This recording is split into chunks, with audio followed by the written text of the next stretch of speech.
University का पहला दिन था। चारों नए चेहरे, नए अरमान और थोड़ा सा डर भी।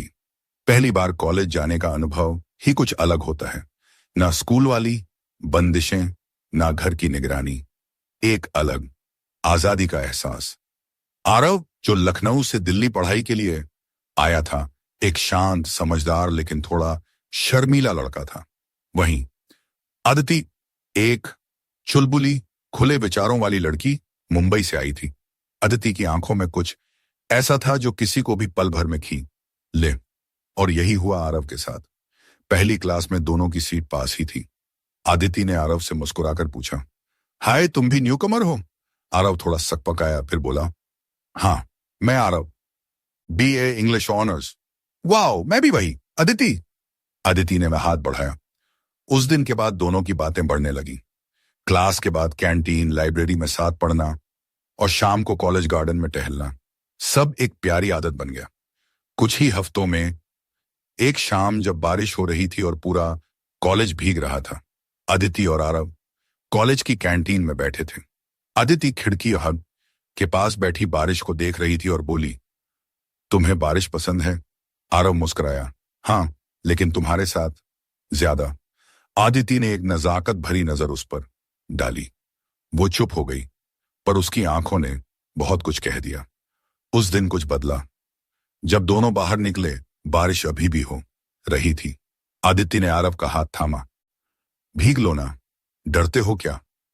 आरव मुस्कुराया, तुम्हारे साथ किसी भी चीज से नहीं डरता। और फिर दोनों उस बारिश में भीगते रहे, एक दूसरे के इतने पास कि सांसें भी गुनगुना उठी। अदिति की साड़ी हल्के से उसके शरीर से चिपक रही थी और आरव की आंखें उस मासूम सुंदरता में खो गई थी। अदिति ने धीरे से फुसफुसाया, आरव, तुम्हें कभी कभी ऐसा लगता है कि हम बस यहीं रुक जाएं, समय थम जाए? आरव ने उसकी आंखों में झांका। हर रोज जब तुम्हें देखता हूं ये ख्वाहिश और गहरी हो जाती है। अदिति धीरे से आरव के सीने से लग गई। बारिश, महकता मौसम और एक एहसास जो शब्दों से परे था। बारिश के बाद की हवा में एक खास तरह की नमी थी और उस नमी में अदिति की साड़ी से उठती भीनी भीनी खुशबू आरव के दिल में उतर रही थी। दोनों कॉमन रूम में बैठ गए, जो उस समय खाली था। चारों ओर खामोशी थी, बस खिड़की से आती बारिश की हल्की बूंदों की टप टप की आवाज। अदिति चुपचाप बैठी थी, उसके बाल गीले थे और आंखों में हल्की शरारत। ठंड लग रही है? आरव ने धीरे से पूछा।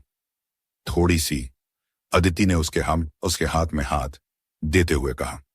आरव ने उसका हाथ थाम लिया, धीरे धीरे अपने हाथों से मलते हुए गर्माहट देने लगा।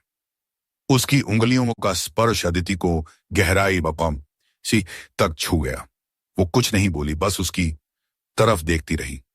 कुछ पलों बाद उसने सिर आरव के कंधे पर रख दिया।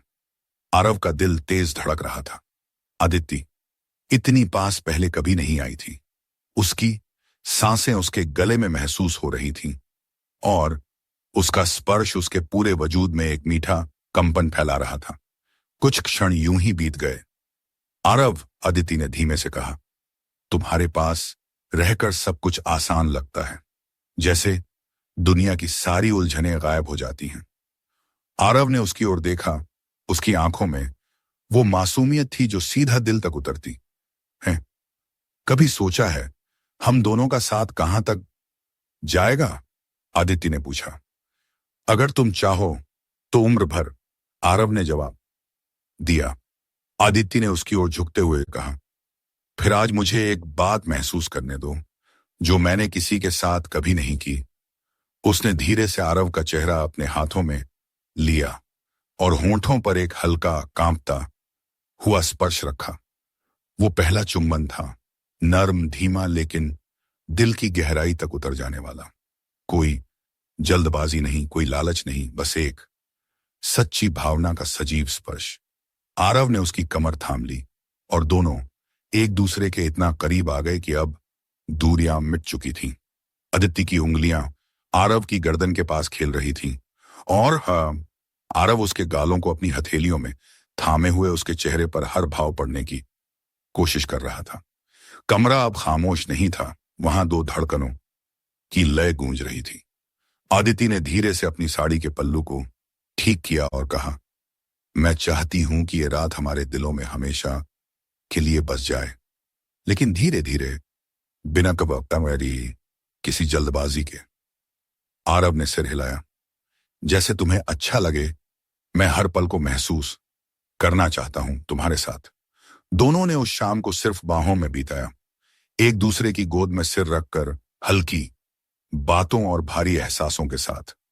उस दिन कुछ भी ज्यादा नहीं हुआ, लेकिन जो हुआ वो उनकी आत्मा में दर्ज हो गया।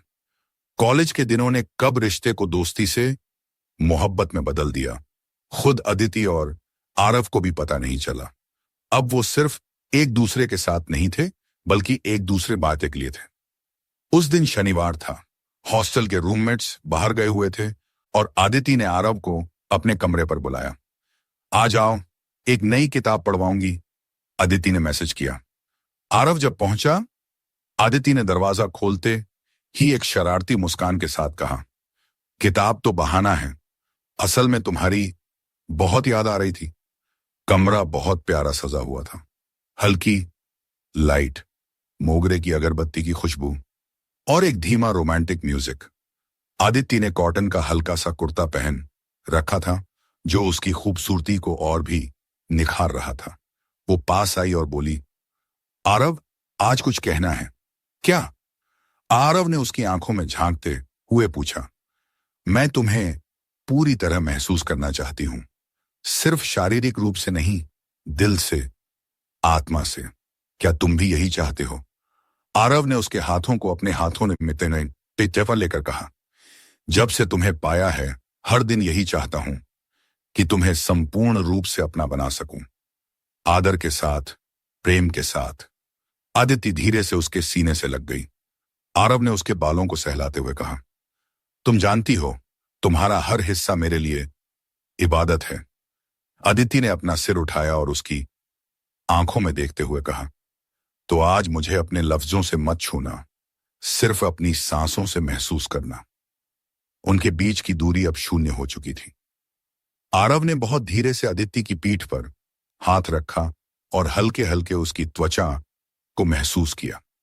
उसकी उंगलियां कांप रही थीं, लेकिन उसमें कोई जल्दबाजी नहीं थी, बस एक शुद्ध भावना थी जो आदिति के पूरे शरीर में एक मधुर कंपन फैला रही थी। आदिति की सांसें तेज हो गईं और उसने आरव के होंठों को चूमा, इस बार थोड़ा और लंबा, थोड़ा और गहरा, जैसे उन पलों से आरिश्ते को रोक लेना चाहती हो। धीरे धीरे आदिति ने खुद को आरव के सामने खुलने दिया, एक स्त्री की तरह जो पूरी तरह विश्वास करती है अपने प्रेमी पर। उसने कहा, आज मैं सिर्फ अदिति नहीं हूं, मैं सिर्फ तुम्हारी हूं। उस रात उन्होंने कुछ नहीं खोया, बल्कि खुद को एक दूसरे में पाया। बिस्तर की रजाई में लिपटे दो जिस्म नहीं, दो आत्माएं एक दूसरे में घुल रही थीं। चुंबन, स्पर्श और आलिंगन की लहरों के बीच वो बस एक दूसरे को महसूस करते रहे, पूरी श्रद्धा, पूरी मोहब्बत और संपूर्ण समर्पण के साथ। आदित्य